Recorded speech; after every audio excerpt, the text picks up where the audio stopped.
The Shattered Plains, beautiful sand-swept deserts, and a hot sun that's perfect for kicking back and getting that summer tan. You need a holiday, so how about popping by and checking out the gorgeous view from your very own tent? Interesting wildlife, exciting weather events, and a rich bounty of culture. Stop by soon and you may even see glowing figures doing battle in the sky above. Just watch out for those chasms, or you may fall to your grisly death. The Shattered Plains, journey before destination. Roshar Travel Agency is not responsible for any injuries or death pertaining to but not limited by chasm fiends, high storms, Parshendi warriors, death duels, heat stroke, disease, or disgruntled sellswords.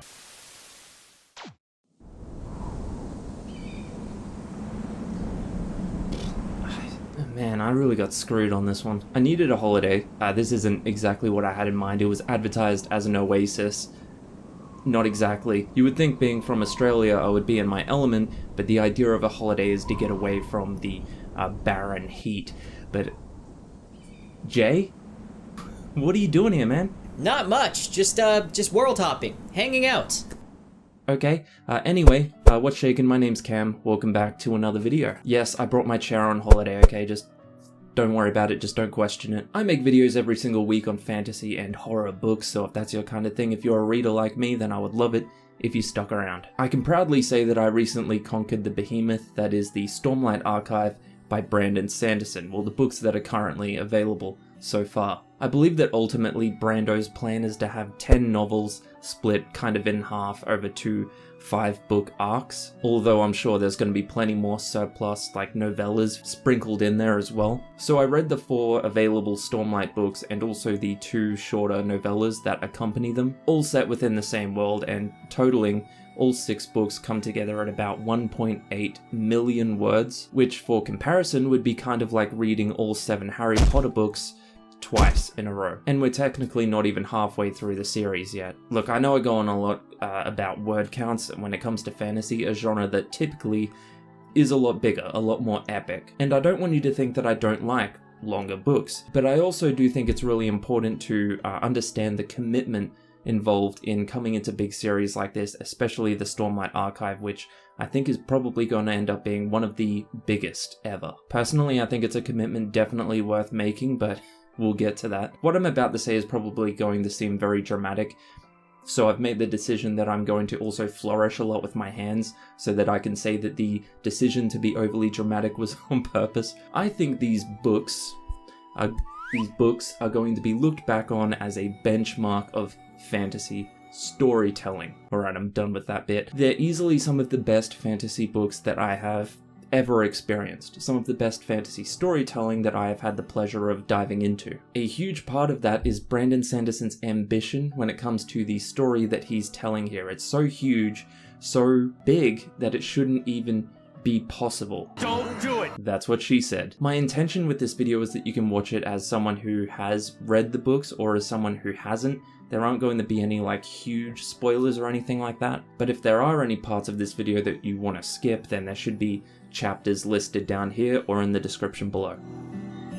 To understand what I'll be talking about, you do need to have at least a general idea of what the Stormlight Archive is, so I'll explain it as briefly as I can. These 4 books put the epic in epic fantasy. The story takes place in the fictional world of Roshar, focusing mostly on a stretch of barren desert called the Shattered Plains. The plains are ravaged by war between the human race, the Alethi, and the vastly different Parshendi. The Parshendi are really interesting because they can change their form based on their role within society. For example, if it's like a role that involves a lot of labor, they can physically change into larger, stronger beings. And they also speak in rhythms that show their emotion or intent. If I can be completely honest about that specific thing, the Parshendi speaking in rhythms, I think it's a very cool concept, although in execution, this is one of the few things in the series that Brandon did that kind of really got on my nerves. You know when you read a book and there is a dialogue tag after every single piece of like dialogue? I want to go to the shop, Jack said.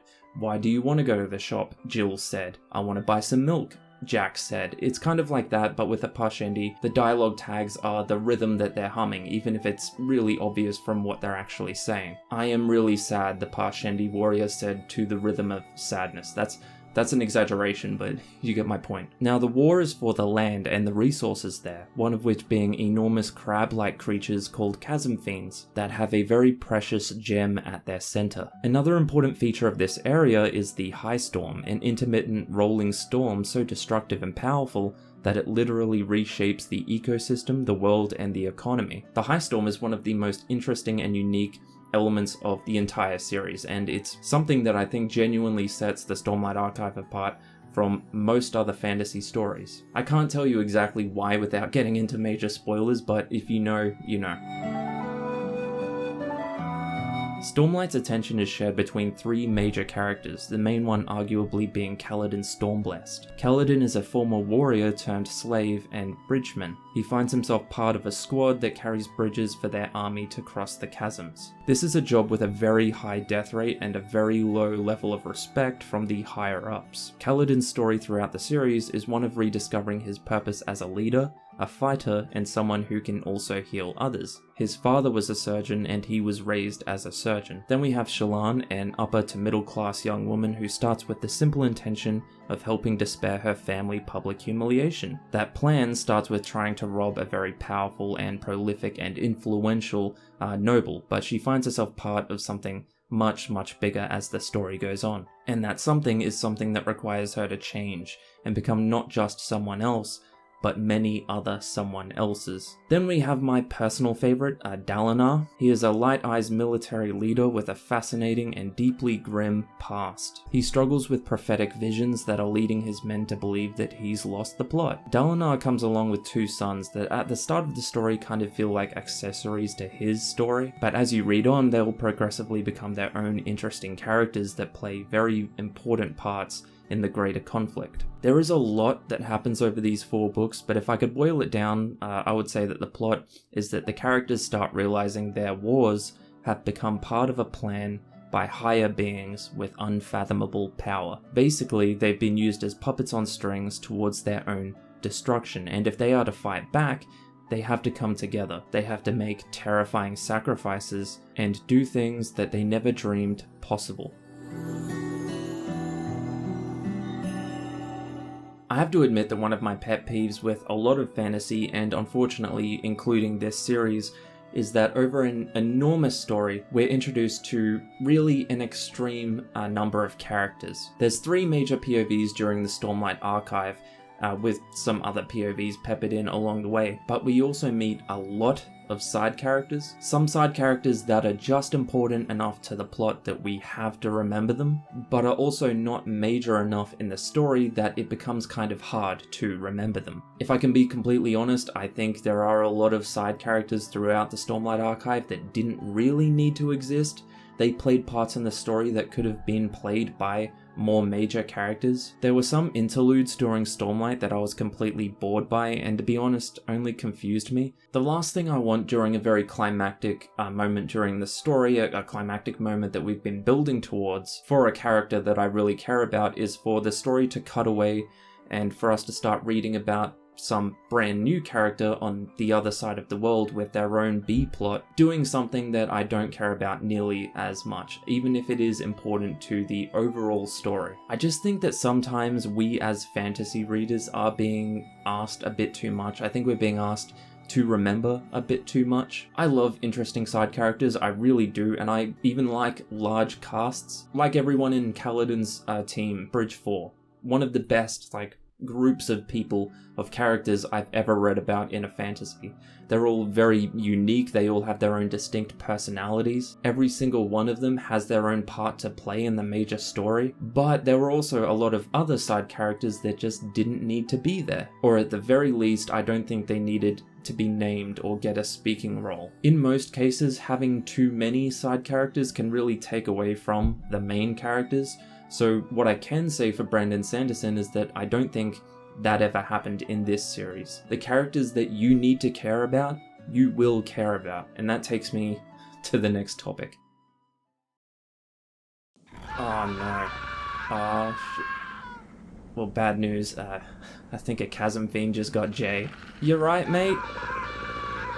he's not alright. One thing that Stormlight has gotten enormous praise for that I completely agree with is the depth and the realism of the major characters, even in a fantasy world. Sure, at times Kaladin has that moral paragon main character vibe, but he's also deeply, deeply flawed, and he really is a troubled man. Lots of characters in the series struggle with real, diagnosable mental health conditions, and this is something that's often alluded to in fantasy, but almost never explicitly focused on. We see this with the depression in Kaladin, the multiple personality disorder in Shallan, and the guilt-induced trauma of Dalinar from his time as a murderous tyrant, the Blackthorn. Almost all of the characters in this story, even the side characters, have PTSD, as they would in a very violent world filled with monsters and war. I've heard it be said a few times that Brandon Sanderson's ultimately optimistic approach to these conditions is romanticizing them. Personally, I disagree, but I can see where they're coming from.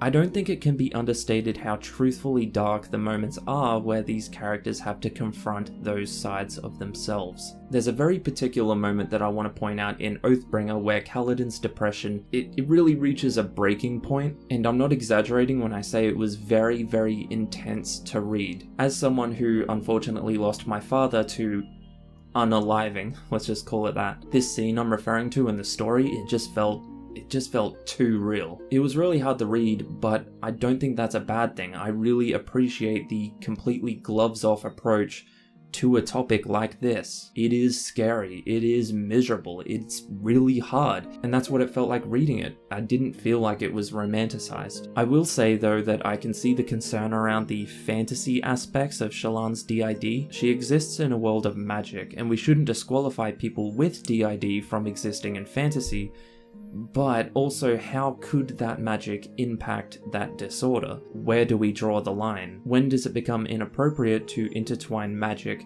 with real life health conditions? For Shallan, she created a personality called Veil to protect her after a trauma, to protect her from the things that scare her or make her life more difficult. But because of her magical ability to draw things into reality, her different personalities do actually take shape from time to time in the real world, within the real world of the story. A really great recent example that I can use of this as a comparison is Mark and Steven from Marvel's Moon Knight. It's incredibly similar to Shallan and Veil. It's just something interesting to think about when you're reading about, mental health conditions within fantasy and within a world of magic. I personally think that Brando did a really, really good job, and I genuinely believe that he would have done everything possible to be respectful. I know in particular for the last book that I read in the series, or probably even most of them, he actually had a DID consultant.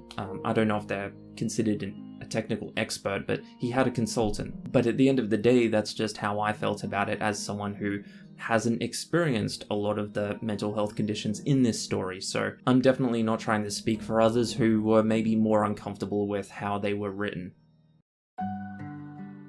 Another thing Brandon Sanderson is famous for is his magic systems. They typically follow strict rules and make as much scientific sense as they can in these worlds, and Stormlight is no different. The high storms bring with them an energy that charges almost everything in Roshar. The money in this world, the currency, are gems inside of clear orbs that will contain this energy and glow for a while before fading out, and that energy can be transferred into other devices called Fabriels. It's really interesting because we witness the characters in these books kind of going through their own fantasy industrial age. As the story progresses, there were a few moments where maybe Brandon dug a little too deep into the scientific world building within there. It got a little bit boring at some points in the story, especially when there was big epic action sequences happening somewhere else, but most of the time it was still really interesting, and more than anything it was very easy to understand, which I think is important. The characters learn how to use the energy for machines, climate control, and quality of life things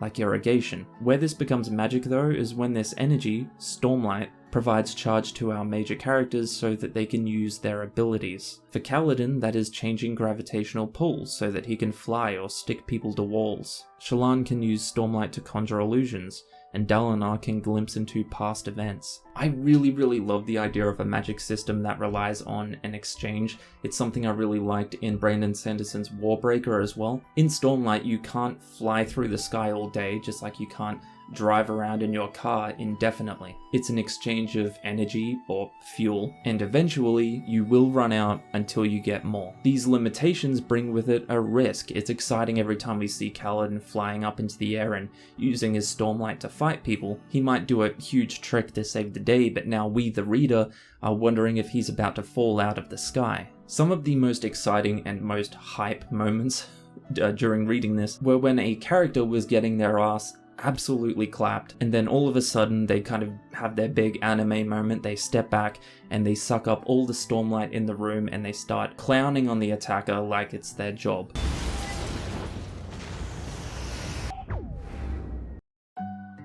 Roshar is inhabited by these interesting creatures called Spren. They're hard to describe, but they're little spirits that are attracted to specific things. In my head, I kind of visualize them as the spirits from Final Fantasy X. It is complicated, but let's just say that they are little spirits attracted to specific things. For example, Rot Spren are attracted to a dying body on the battlefield. Anger Spren are attracted to the soldier that just did the killing. Most Spren are little more than balls of light, but some special ones can bond with a person, making them a radiant and giving them special abilities. For example, Syl, the Wind Spren who bonds with Kaladin. These Spren can also, when needed, become something called a Shard Blade or Shard Plate. Shard elements are another thing that Brandon Sanderson has come up with that I think are incredibly fascinating and very fun to read about. They are weapons and armor that are almost indestructible and bonded to that specific person until the bond is broken, usually by death. One touch from Brandon when describing shard items that I think is a great example of what sets him apart as probably one of the best fantasy writers alive right now is how a person will summon a shard blade. It's not just like a sword that you take off the shelf whenever you need it. They'll hold out their hand to the side and the sword will form from mist. Now most fantasy authors would have it take maybe 10 seconds. That makes sense. Brandon, however, wrote it so that it takes 10 heartbeats. This is a very tiny change, but it makes a world of difference. Heartbeats instead of seconds really reinforces just how intimate that bond is between the sword and the person who wields it. It shows that this weapon is a part of them and that it can take a toll on their body. So I made a video after I read the second book in the series, Words of Radiance, talking about how I think Brandon Sanderson makes his action sequences cinematic, and specifically why I think it works for him when it fails for so many other fantasy authors. I'll leave a card up here if you want to check it out. When you finish these books and you look back on it, there actually wasn't that many action scenes. Truly, think about it. The reason it feels weird to realize that though is because of how epic those few action scenes really are. They're big, they're bombastic, and they tell a story within the story. Because these moments are so spread out, it feels like we're waiting for it,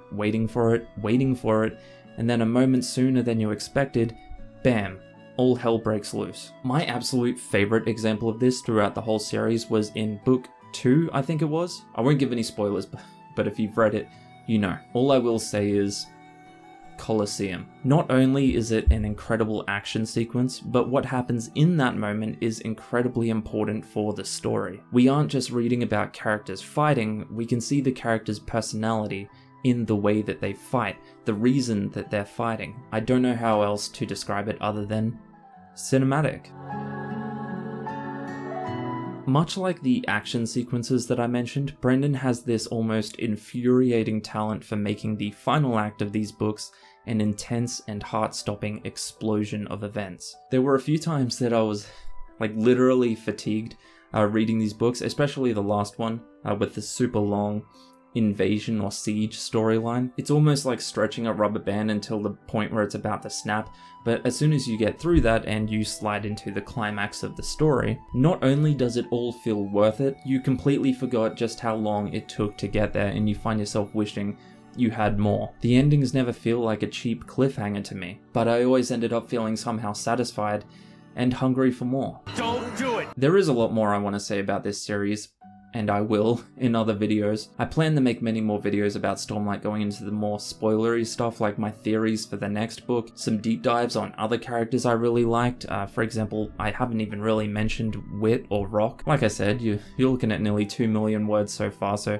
there is a lot, and I will have more focused discussions in the future on specific topics that I maybe touched on in this video or didn't even get a chance to mention. For now though, I will treat this as my glowing review for this Stormlight Archive so far. With that said, have you read the Stormlight Archive? I definitely want to hear what you have to say. Now that I've finished it, I can actually talk about it without worrying about spoilers. Please don't put any spoilers in the comments below though. Here's a question: is there any specific video you would like me to make about the Stormlight Archive? Thanks for watching, especially for watching through the whole video. You are my favorite. I make videos every single week on fantasy and horror books, so if that's your kind of thing, I would love it if you stuck around. Oh, thank God. Jay made it, guys. That's a relief. Okay, now he's gone again. Catch ya.